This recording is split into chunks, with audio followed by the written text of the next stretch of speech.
How to add email addresses to Outlook or Outlook application. So first you will need to open up Outlook and then click on the settings icon on the top right hand side and then go to accounts category and your account, and from here you should find a button called add account. So click on it and then simply just type your other account email address. It could be any email, not specifically Outlook emails. So you can add Gmail, Yahoo, iCloud, stuff like that.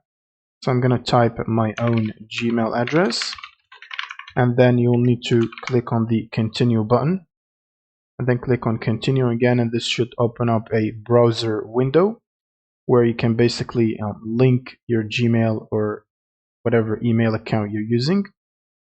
And once you confirm the linking, it should be redirected back here automatically. Now, once it's successfully linked, you should see your email appear in here under a specific category, and you can expand that and basically view your inbox and other folders as well. That's pretty much it for this video. Subscribe if you found this helpful, and see you in the next one.